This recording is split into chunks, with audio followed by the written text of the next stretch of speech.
Hello.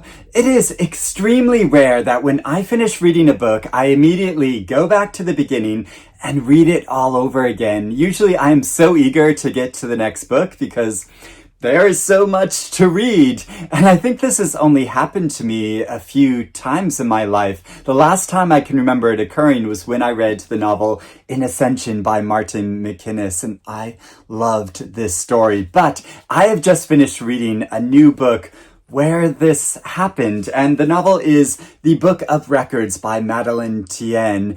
And this story is so profound and moving. Honestly, I had to stop myself from going back yet again and reading it for a third time. It is that good. And I reread this for a few different reasons. Firstly, because the beauty of the language that the author employs, it is so gorgeous, and also my emotional attachment to the characters. I just wanted to stay with them. And secondly, because now that I know the conclusion of the story and how it all plays out, I wanted to see better how it all fits together.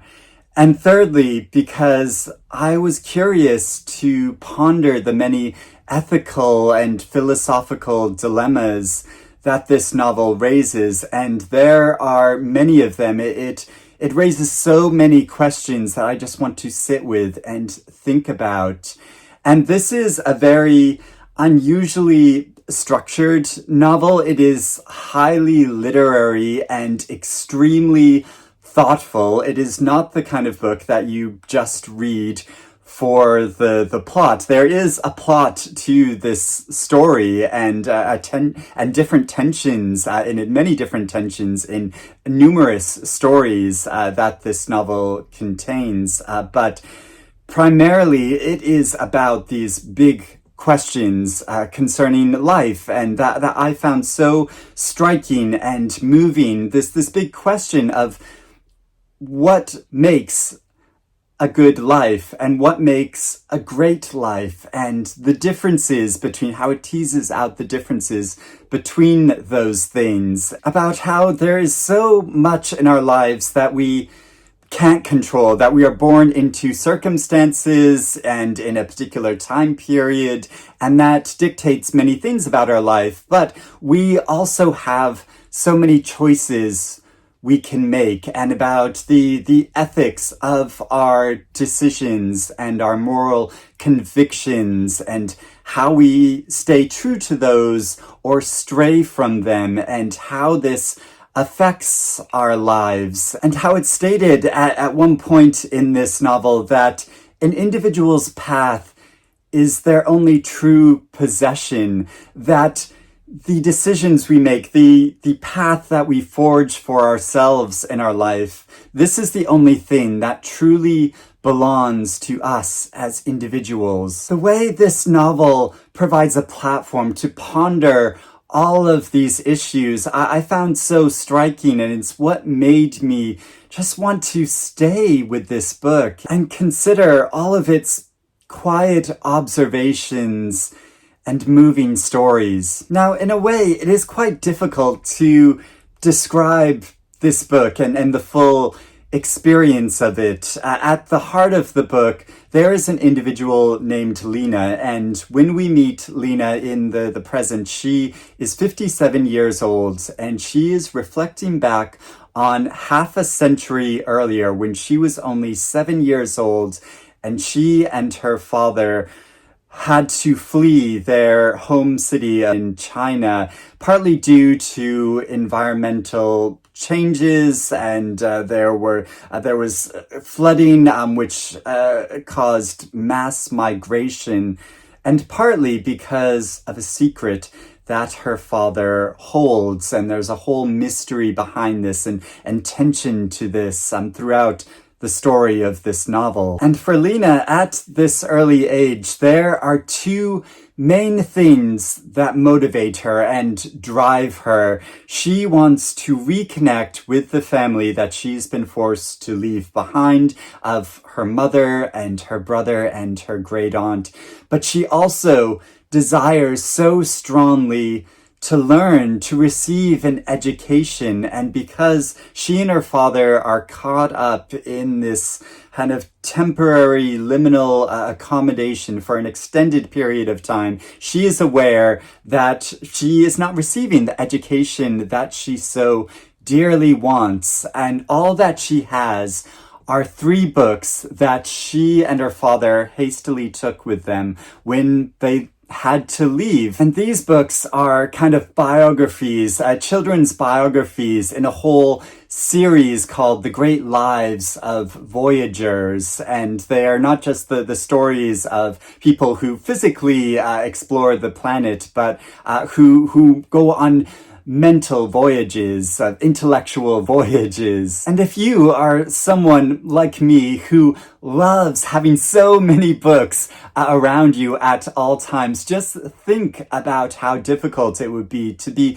caught somewhere where you only have 3 books to read and ponder and reread and reread endless times over a period of years. Now, the lives explored in these precious texts concern 3 historic individuals. There is the 20th century German Jewish historian philosopher Hannah Arendt. There is the 8th century Chinese poet Du Fu. And there is the 18th century Portuguese Jewish philosopher Baruch Spinoza.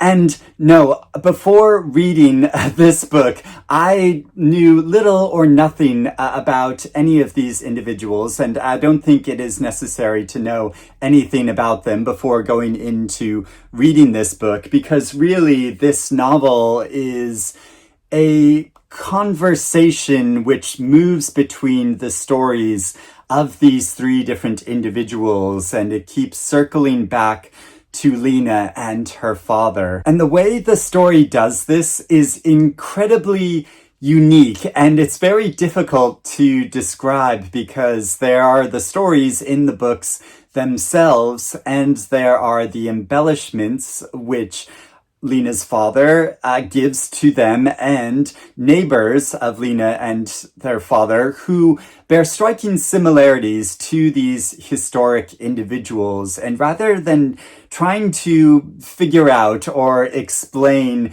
the relationship between their neighbors and these individuals from the past, I think it's almost better to think about it like that question of, if you had a dinner party and could invite any 3 authors from history, who would you choose? And I think this novel is kind of Madeleine Thien's answer to that she picks these 3 writers and philosophers and great thinkers of the past to a table to let rip, to let them have a conversation with each other, to exchange a lot of different ideas and find different commonalities and differences in their systems of thinking, but also how each of these individuals lived through different periods of tumult and adversary, and how they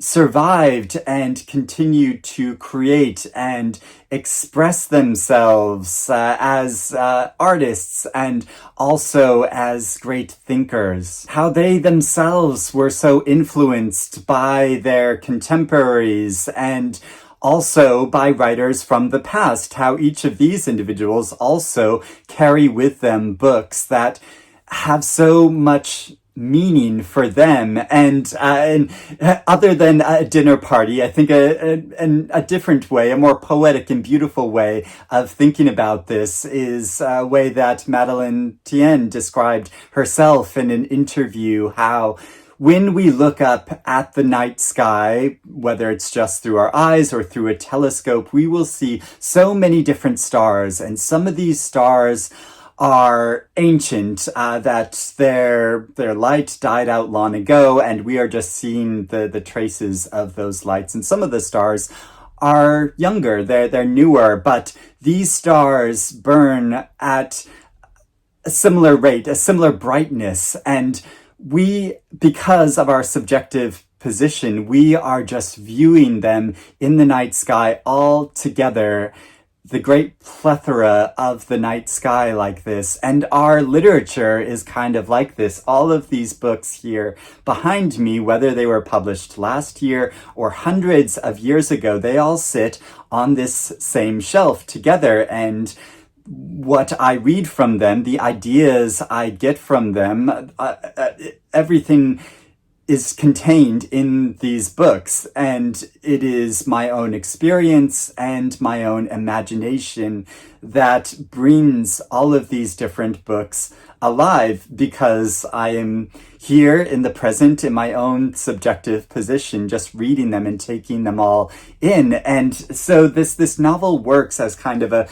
conversation with literature from the past, and it's kind of an ode to great thinkers from the past and literature that we've inherited, and how precious this is as physical objects. And really feel stress when Lena leaves out a certain book in the rain and it gets soaked, and but then it also has a sense of humor about it, that one of the volumes that she left out in the rain was the slimmest volume, but because it has been rain soaked, now it is kind of grown to be so larger than any of the textbooks. And there's another section when one of the writers, a manuscript that they have been working on for a long period of time, they're looking at it in the bath and drop it in the bath along with a glass of wine, and the text that this author has been working on for so long is completely destroyed. And again, this is a kind of tragicomic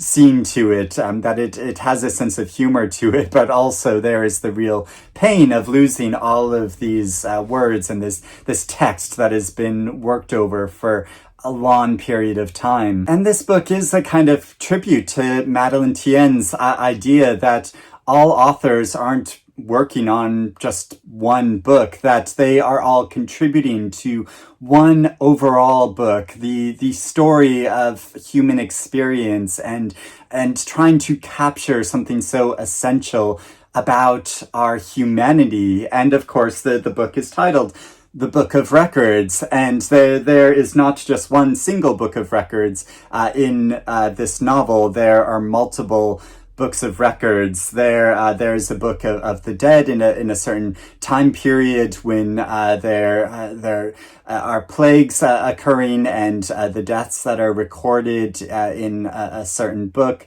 And Lena is also keeping her own book of records, and these books of records are all that we have to know and understand the past and the experiences of past people. But of course, they can't be taken as the total truth, because there are books and stories that are left out. And it's commented at one point that the only journeys we hear about are the journeys of people that get to return, that are able to live and survive and persist, and are able to record their stories. And there are so many other stories about the past that are completely left behind. And this idea of a book of records and an account like this is something that is very strong in this author's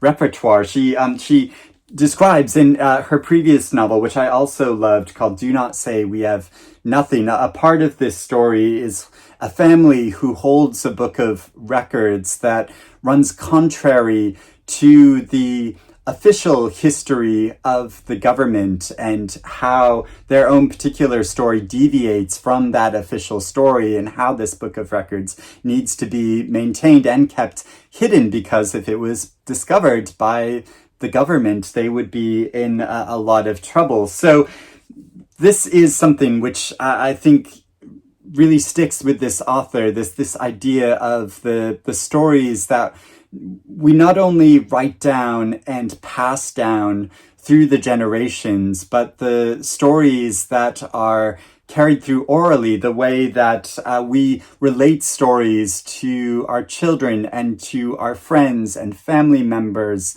and to anyone who will listen, so that they understand our experience and can take from that experience what is most meaningful for them, and to understand a wider perspective rather than just the dominant narrative that is being given by whatever power there is in government or in big corporations, or whatever story we are being dished out and told, so that we can have a more fully rounded perspective about these events. And that is something that I think is so relevant and strong and powerful about this book, that it has a kind of immediacy to it that makes me reconsider what is happening in our own society and how we are in a precarious place at the moment. And the individuals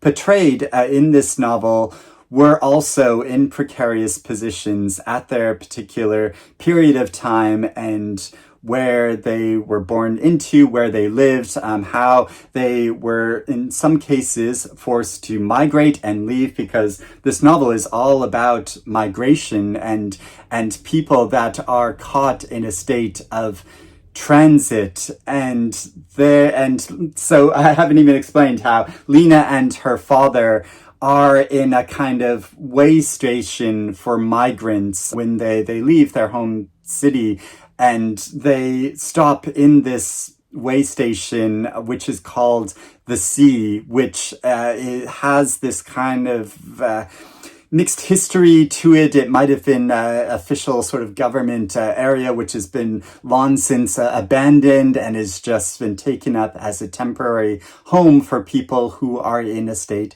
of transit. And most people who come to this location called the Sea don't spend much time there at all. But Lena and her father stay for an extended period, for years, because Lena's father is suffering from an illness, and he finds it very difficult to progress. Now, this structure, the Sea, is not a traditional building in any sense. The way in which time and space works within this structure is very different and very unique, and there is such a strange quality to it, that it does feel like a space where people from the past and the present can encounter each other and have exchanges like this. And how she describes this location and the shifting rooms and sense of time within this location, and how everyone who is in this structure, they look out the windows and each of them sees a different sea that is particular to them. And so the actual location of this structure known as the Sea, there's a kind of uncertainty to it, that it feels like this great crossroads between nations and cultures and the entire world. And so the people who come to the Sea have obviously they've often left very difficult circumstances and have gone through a lot of strife, and that is the case of the three individuals portrayed in the books as well, and getting their stories and how each of them were living through very difficult circumstances and often barely survived themselves. But as much as this novel is about great challenges and heartache, it is also so powerfully a story about friendship and connections. And there are so many small instances of this book of really moving and generous connections when someone looks at a passport and they recognize that this passport has been falsified but they still stamp it and allow that person to continue through because they understand the very precarious situation that this individual is in, and moments of generosity and kindness like this, but also moments of connection where there is an exchange of ideas that come to feel so meaningful and which have a big impact on people's lives. And sometimes these are connections with people who are met in person, and they are also connections through literature and reading and learning about the past through what we read. And as I mentioned earlier, that even when there are moments of tragedy, there's also a comedy to it. There is this lightness to it, which I don't think makes this story too ponderous or difficult to read. And amidst all of the complicated thoughts that are put forward in this book, and there is so much in this book about really difficult concepts, and partly why I feel so strongly about rereading it is because I want to wrap my mind around these different concepts and ideas, that there are also philosophical jokes in this story, which add another layer of lightness to it. And also the writing in it is so gorgeous. There are certain descriptions of like when an individual is drunk and they feel like everything around them is made of soft cake. And if you've ever been quite drunk, then you might understand that sentiment. And also when looking in the eye of Dufu's horse, Big Red, who is kind of a character in himself, of looking into this horse's eye at twilight and seeing universes there. And again, if you've ever looked into the eye of a horse, then you will know completely what that is. And so there are so many small descriptions in this book, which I think are so wonderfully put, and that really encapsulate a certain experience so beautifully. And like all great books, this book also made me think about other recent examples of literature that I've read that deal with some of the same themes and use some of the same kind of structural concepts to it, but that made me also want to rethink and consider this other literature. So there's also Elif Shafak's novel, There Are Rivers in the Sky, which came out last year, and the way that this novel also considers different individuals from the past who seem very different from each other, but also how their lives can be tied together by similar issues and themes, and by the importance of storytelling and how that carries down through the generations. And it also made me think about Susanna Clarke's novel Piranesi in describing a kind of fantastical structure which is kind of shifting and mysterious and strange, but that is a dwelling which is so important to the individuals that inhabit it.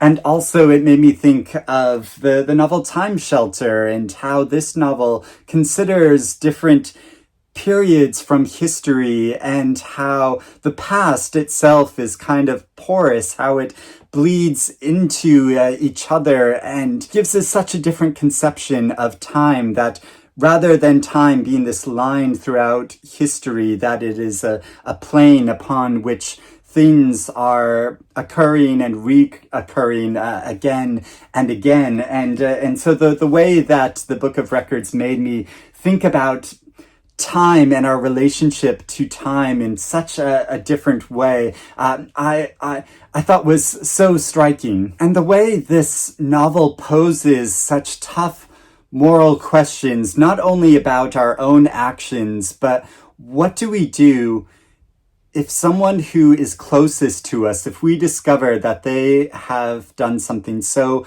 atrocious, what do we do in that situation? What is the right thing to do? And how do we move forward? How do we stay true to the love that we feel for that person, but also hold them to account for it. It's a really difficult situation and very, very difficult questions that this novel raises and that are at the heart of this story, and that I am still thinking about and still trying to consider. And it's why I feel so drawn to going back to this book again and again. And I know if I immediately reread it again right now, or if I go back to this book again in 10 years' time, I know it'll still have a really strong meaning for me. And, this is the kind of reading that I find most powerful, and it's why a book like this, I just want to have it on my shelves at all times, so that if I do ever feel the urge, if I feel like I'm at a time in my life when it will be meaningful and important to go back to this story and reconsider all of the things and issues and ideas and emotions that it raises, that I will have it here, and I don't take that for granted. I think books are an incredibly precious thing, and I can't imagine my life without them. And stories like this that make me make reading the joyous and wondrous experience that it is. And I just love this book so much, and I think it's incredible. So I would love to hear, obviously, if you have read this book. Did you feel the same as me, or did you feel differently? I would love to hear about your response to it in the comments below. Or if you feel the urge to read it now, I would love to hear about that as well. But I hope wherever you are and whatever you're reading, I hope you're reading good things. And I will speak to you again soon. Bye-bye.